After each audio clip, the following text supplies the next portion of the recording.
How do we use collaboration in our lives?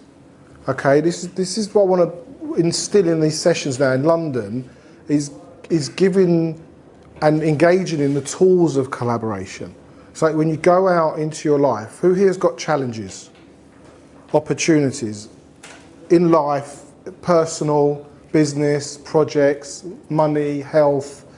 On many levels, we have challenges and opportunities. On one level, if you don't have problems, then you're probably dead. So we've all got problems, right? How do you bring a collaborative way of operating and thinking to those challenges to cascade breakthrough results? Okay? So that's what I've been thinking, and I've been working on it in my own life.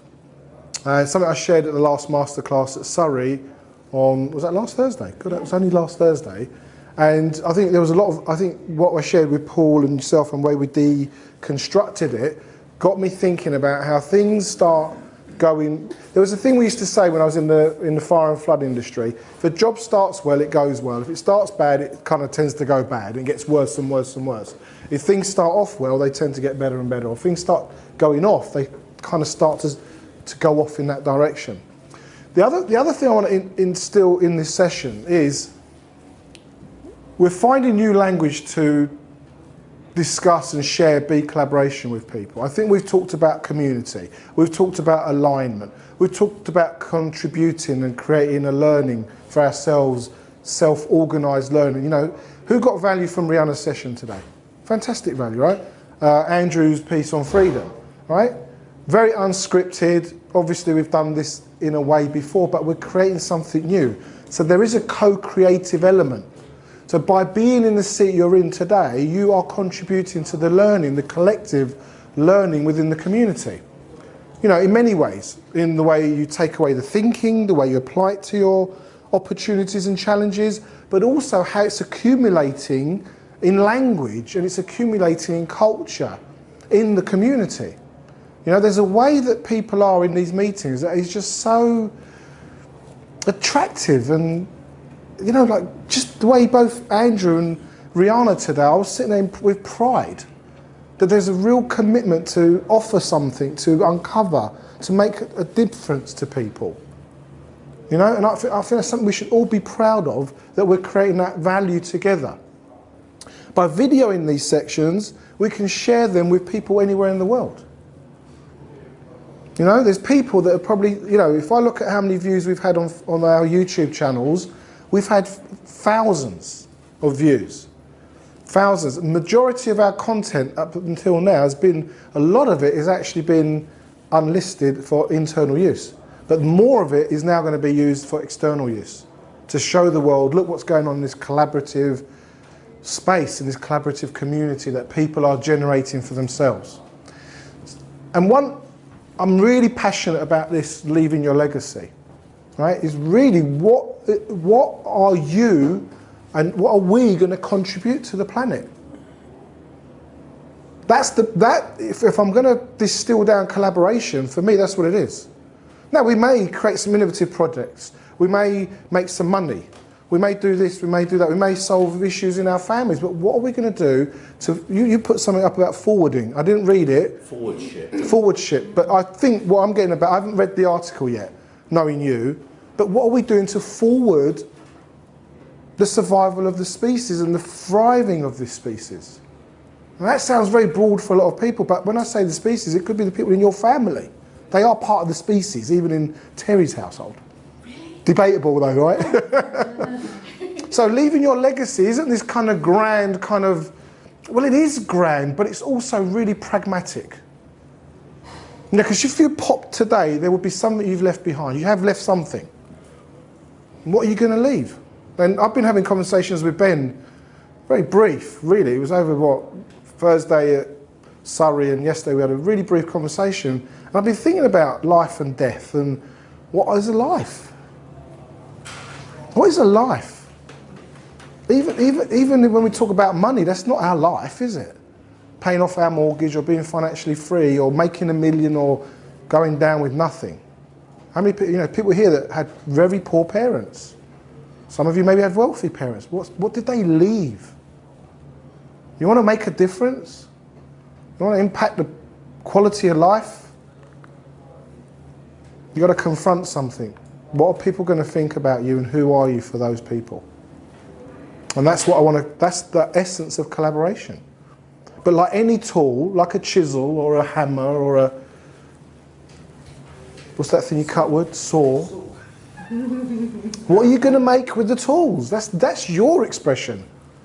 You know, it's like giving you a palette of colours and a paints and the brushes and a cam. What are you going to paint? We'd all paint something different. That's your self-expression. So this is really in tune with your legacy. Now, one thing we've got to confront about collaboration, there are loads you can do on your own. There are loads of things you can do on your own, and you should go do those things. You don't need to collaborate, you don't need anybody's involvement, and probably you're pissing around with some of those things that you just need to get on with. Go do those things. Who here knows there's something they need to be getting on with they're not getting on with? Right? Yes? Paige, I bet you've got loads of it. Lists. You're kidding me? Let me show you, yeah? Right? So those things you need to get on with, right? Definitely. But collaboration, as we've defined it in this community, and we talked about it in the introduction, is us at our best.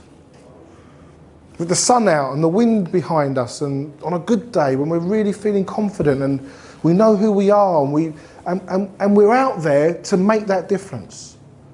Us at our best. I know any one of you in this room, already I know you well enough, you on your top day is formidable. It's awesome. In fact, a lot of you I've seen in great form. Really. We've had enough experience of you when you're on form in front of this room or around the community to know how awesome you are. Now, who wakes up in the morning thinking, you know what, I'm awesome? Apart from you. Well, I'm doing my weights in front of the mirror now. Yeah. There's less wobbling than there used to be. We'll edit that bit out. But really, how often do you look at yourself and look at what you're dealing with and what your life's happening in your life? And I know some of you are going through or have been through incredible challenges. But you're here. I don't mean just here, I mean here. Some of you might not ought to be here. And you're here.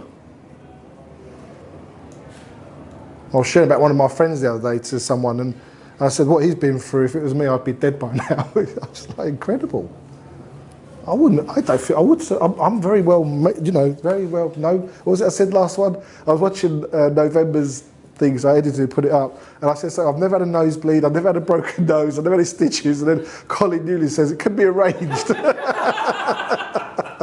Self-preserved, right?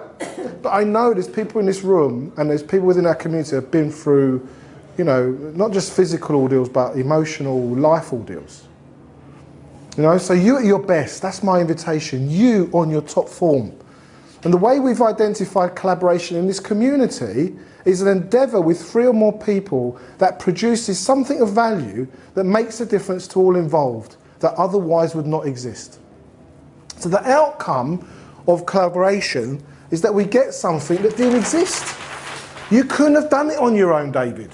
If you're really collaborating, this is where people get confused about teamwork or cooperation. If I'm in charge and we're all cooperating, that's not collaborating. Collaboration is where 3 of us come together and something's produced that never would have happened without us 3 coming together, at least. Now we're saying it's 3, it could be 2, but let's focus on 3. Because 3 brings in that 3D element, that 3D view of the challenge, that 3D view of the opportunity. And this idea of coming out of something of value that makes a difference for everyone involved, that means a positive, affirming difference. And sometimes I'll have to pull you along. Maybe I have to push you a little bit. Maybe you need to do something for me. But somehow we're moving forward, forwarding in that intention. So you at your best, what does that look like? Now, from when I'm in front of the room and I'm looking at you guys, to me, you're like children.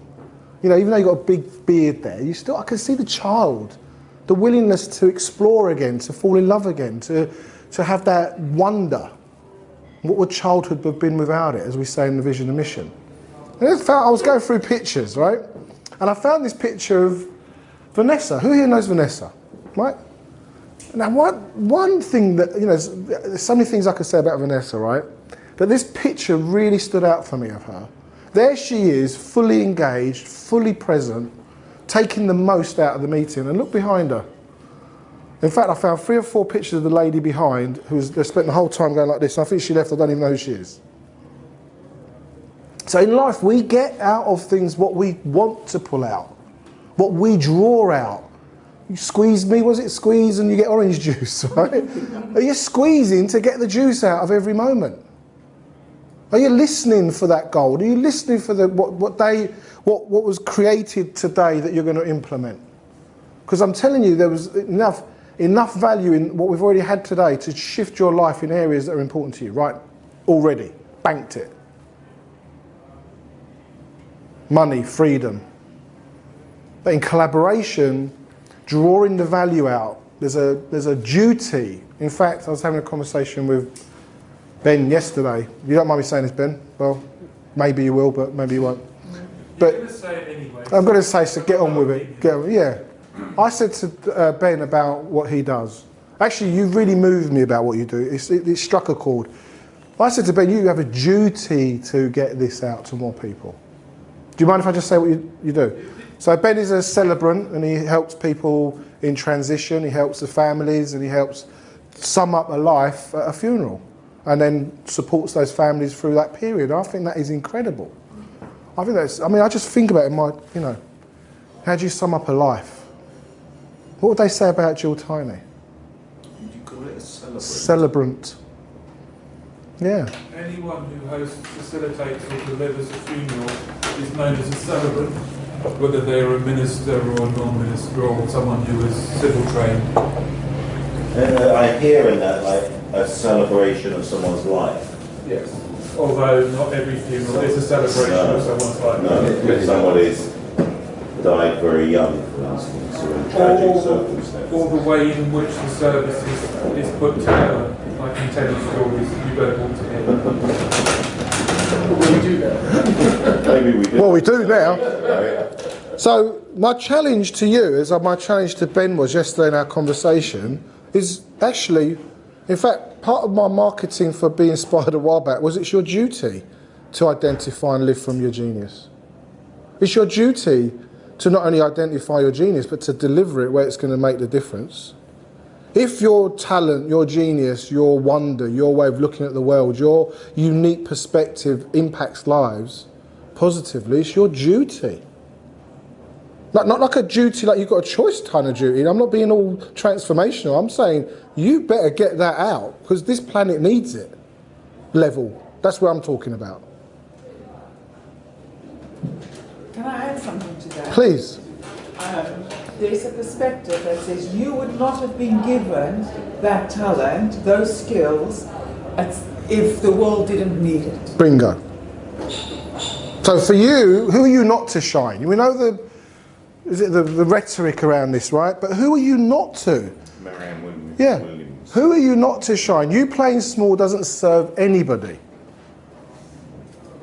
You know, and I think sometimes when we borrowed that money and did that personal development course and ended up with $5,000 debt, you know, go pay the debt off because you've earned the right to pay it off now. Yeah. And if that wasn't the course, go do the next one. Read the book, keep going. Hello, Paul. You know?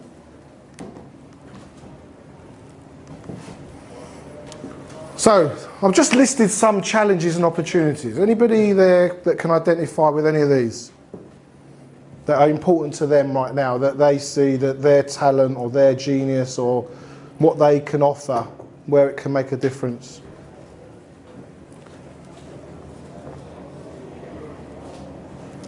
Yeah, politics in there. Hey? You didn't put politics in there. Didn't do what? Politics. Well, I left some question marks. Just can't be helped. You can't help that area. You did cover politics, bottom right-hand corner. Yeah, can we actually help the species? I don't know. Who here is clearly involved with any one of those areas or are clearly involved in something? Loads of them. Yeah.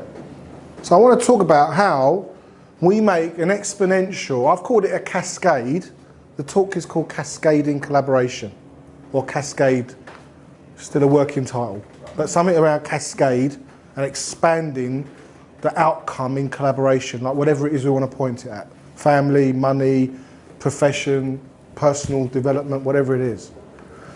And I'm not talking minor improvement, I'm talking, you know, you said something about money this year for you, yeah? I'm having a similar conversation, Beiju. I want the resources to sustain my life and sustain the growth of this community. Because it's what it's going to take. That's no other reason. It's just, that's what it's going to take. Me, if you know me, if I want something, I go and get it. That's my conversation about money. If I want it, I go and get it. So I need to get my money organised so I can get that money, and you know, that's what I'm going to do. Right? So how are you going to produce those cascades of back return on your time, effort and attention?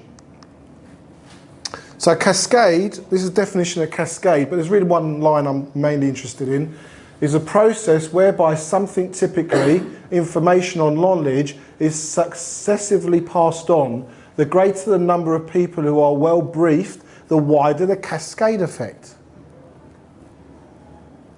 Think of any project you're involved in. Think about in your family.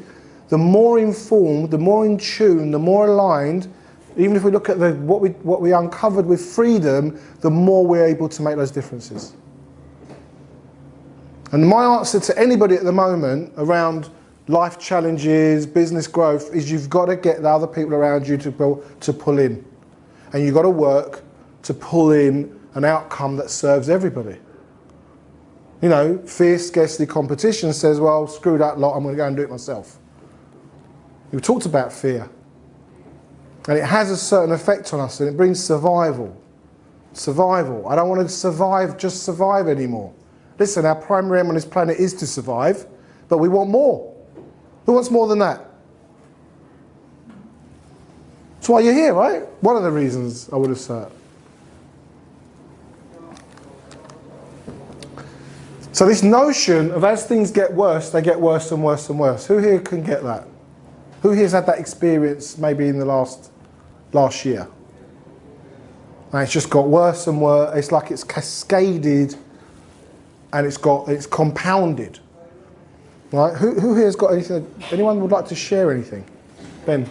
No? Or you just... I put my hand up before you finish the sentence. Yeah, sorry. You don't have to share, but I want to get I want to kind of pinpoint how you've seen an area of your life just suddenly just keep getting... That goes into free flow.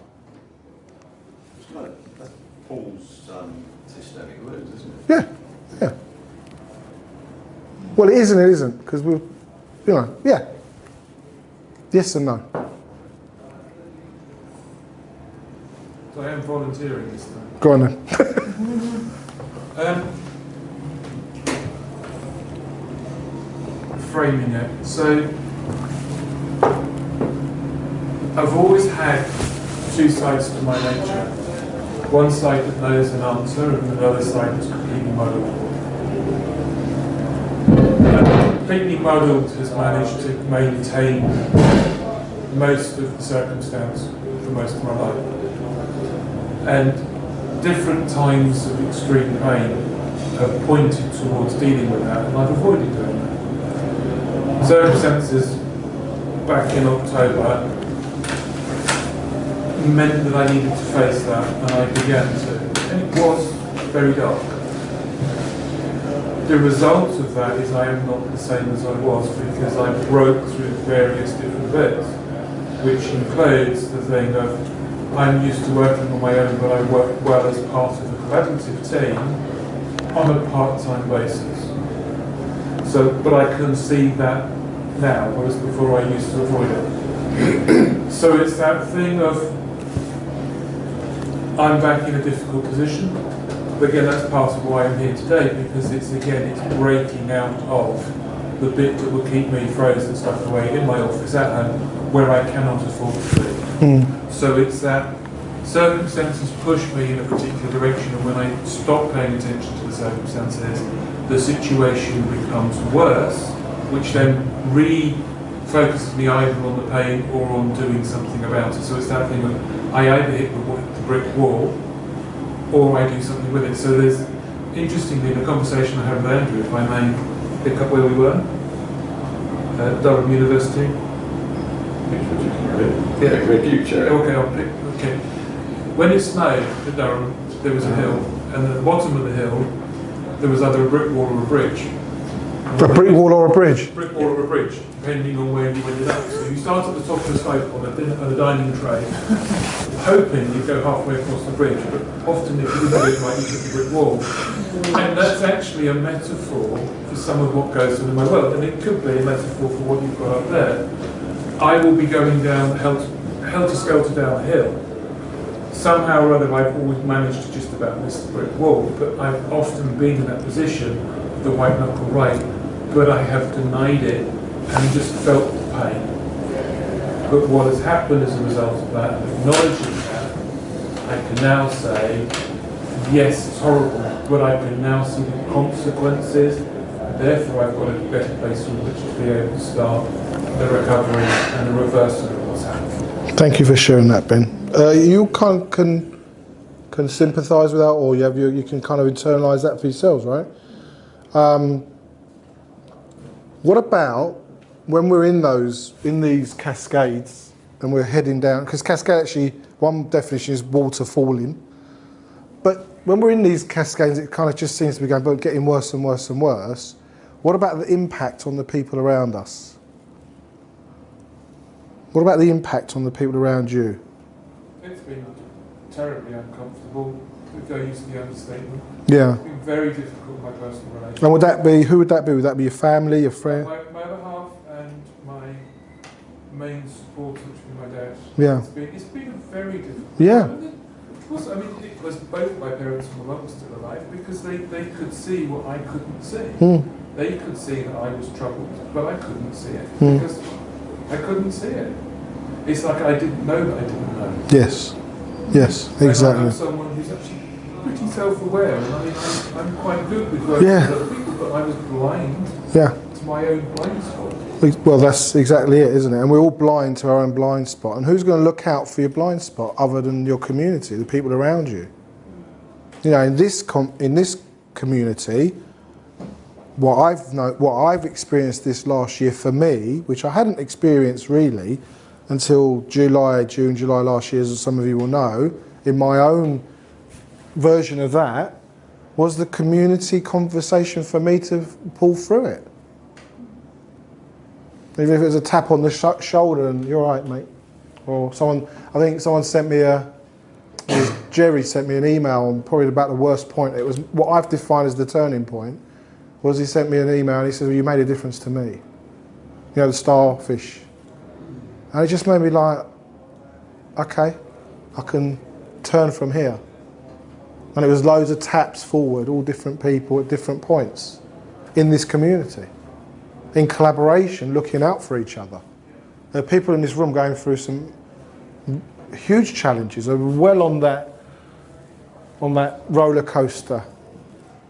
We have a duty to look out for each other. We're here.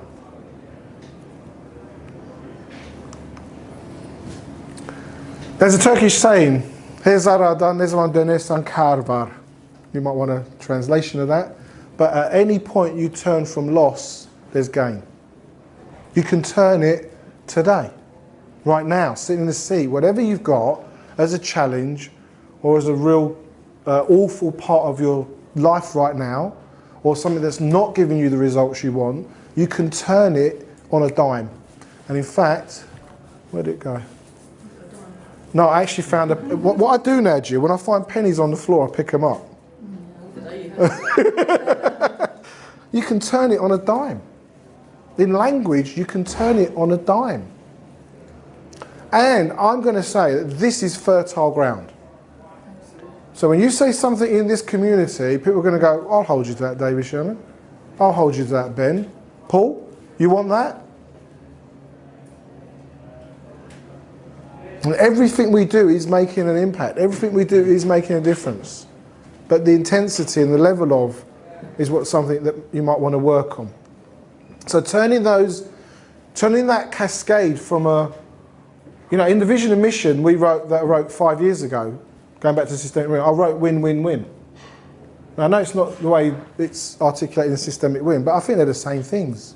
Intention is to improve, improve, improve, rather than creating a worse situation, worse situation, worse situation. Globally, individually. Macro, micro.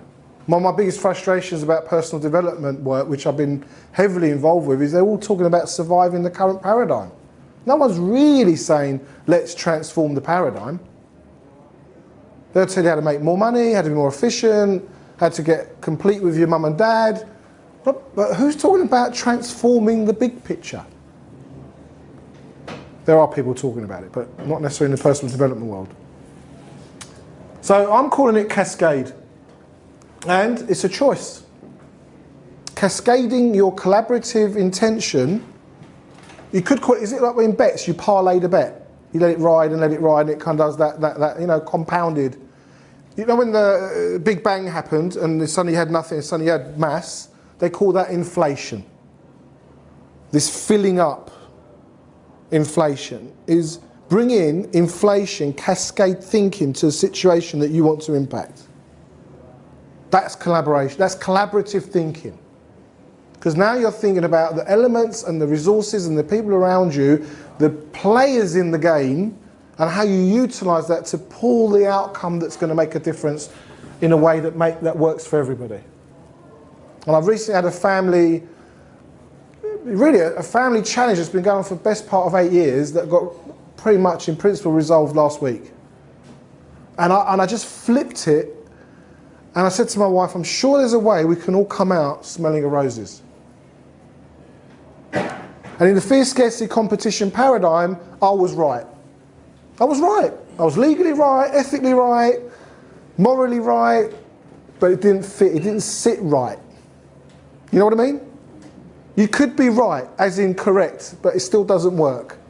It's still not a win-win-win. It's still not a collaborative, taking care of everybody outcome. Do you know what I mean? Mm. And what I got about this experience I had recently was I chose that it would be an outcome that everyone wins. Around me, everybody wins. That's my stand. Not always easy, not always achieved.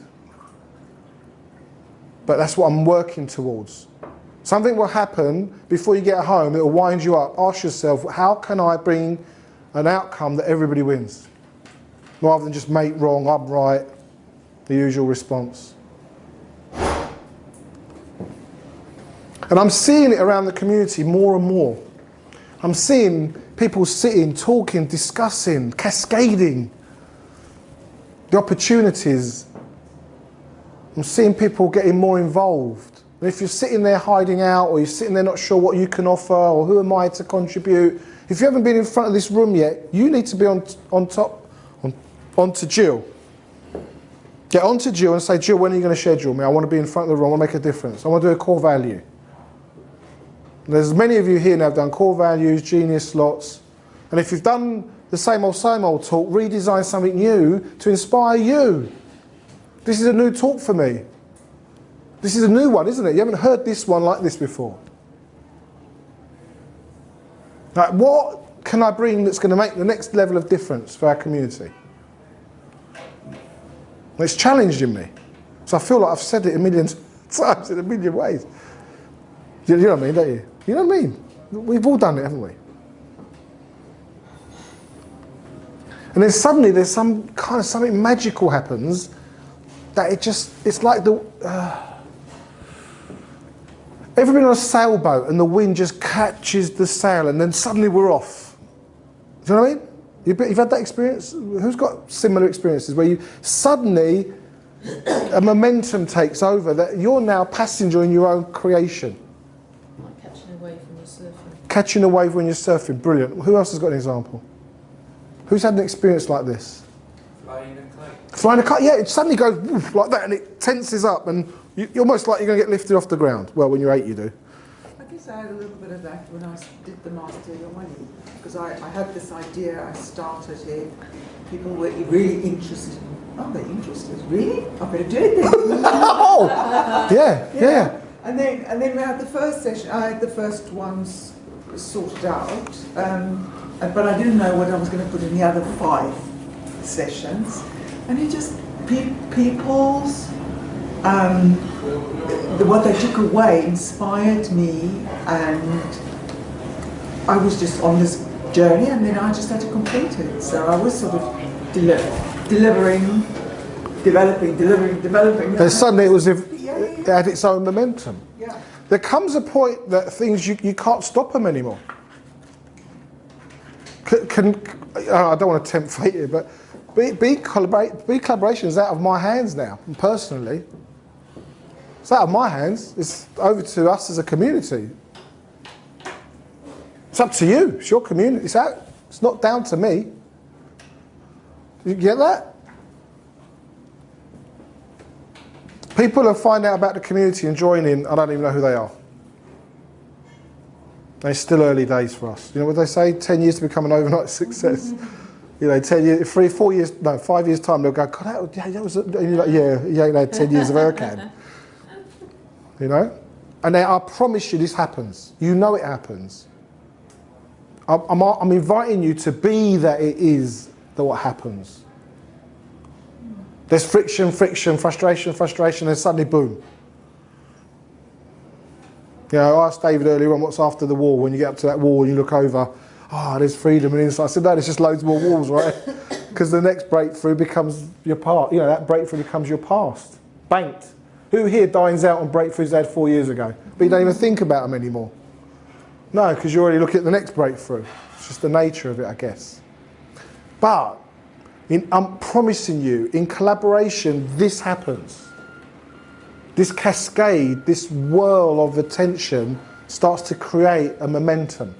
If the vision's big enough. It's got to go beyond you and your identity. It's not just about your personal gain. It's about your making the impact that you've ignited. It's calling on who are you for yourself and the world. This is what collaboration's about. Practice with what you're dealing with now, but go bigger and bigger. So my invitation, use collaboration to help you achieve more than you ever thought possible. For you. So you can look at your results and go, I'm chuffed. I'm chuffed. You know what I'm chuffed about?